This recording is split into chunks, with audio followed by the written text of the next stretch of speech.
Vive 3 Bretagne, c'est au total plus de 180 établissements de soins, d'accompagnement et de produits et services. Malgré une responsabilité environnementale forte, nos activités sont contraintes de produire des déchets. Pour autant, nos établissements s'engagent pour diminuer ces derniers. Voici un tour d'horizon sur quelques initiatives prises par nos structures bretonnes.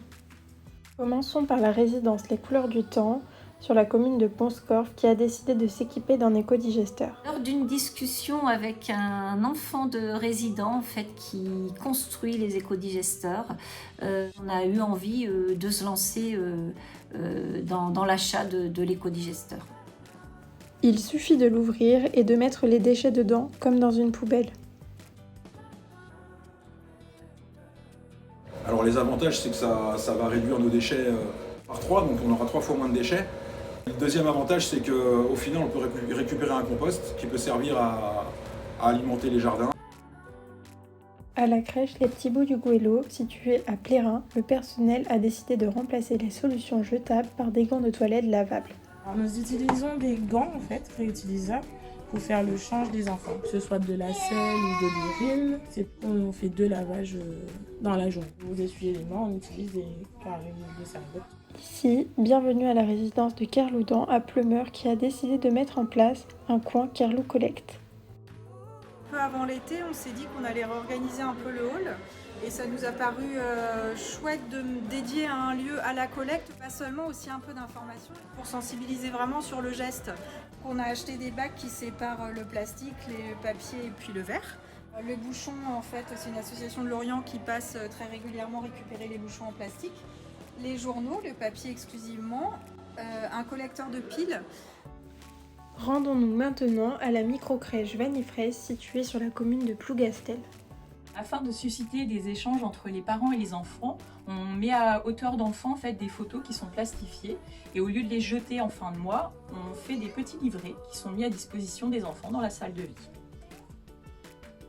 Autre astuce, pour réutiliser plutôt que de jeter, les bouteilles de lait sont transformées en bouteilles sensorielles et les boîtes de lait en poudre ainsi que les bouchons trouvent une seconde vie en devenant des boîtes à forme pour le plus grand plaisir des enfants. Le foyer Rormez, quant à lui, collecte les bouchons en soutien au projet destiné aux personnes en situation de handicap pour l'association Un bouchon, un sourire. Quelque chose qui est important pour les professionnels de l'équipe et pour les résidents. Parce que c'est contribuer en fait au recyclage des matières plastiques et les résidents sont très fiers de pouvoir même ramener des bouchons de chez eux. Direction maintenant le SMR de Carpap qui a mis en place un drive crottin à destination de personnes extérieures ainsi qu'aux salariés depuis maintenant 1 an.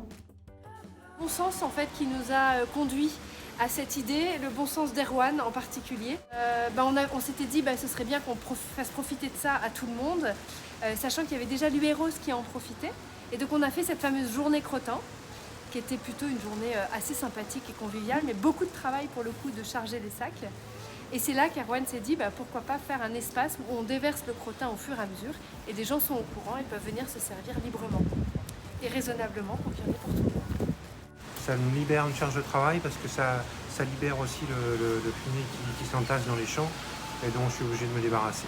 Direction maintenant les Pâtes du Ponant à Brest où depuis 2 ans, l'établissement a supprimé les alaises jetables en les remplaçant par des alaises lavables.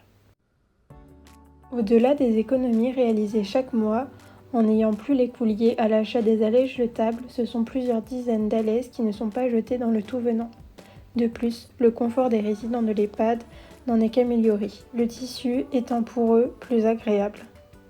Dernier arrêt à la résidence Lanoé à Rennes qui a toujours été soucieuse de la qualité des repas des résidents.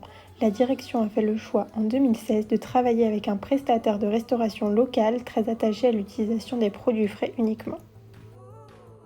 De 2019 à 2021, l'établissement a participé au projet Maison gourmande et responsable. Nous avons travaillé sur la réduction du gaspillage alimentaire, la réduction de la dénutrition et l'amélioration de la satisfaction du résident. Nous travaillons actuellement sur un projet qui est en phase de test dans lequel nous identifions les profils de mangeurs. Nous cherchons à savoir quels sont les petits mangeurs et nous servons des portions adaptées à leur appétit. Face à la nécessité de produire moins de déchets, nos établissements se mobilisent. Nous sommes désormais conscients des enjeux et de la nécessité d'améliorer l'existant en travaillant sur la réduction, le réemploi et sur un recyclage effectif et systématique. Désireuses d'agir pour la protection de l'environnement, nos équipes se mobilisent chaque jour sur le sujet. Un grand merci à elles.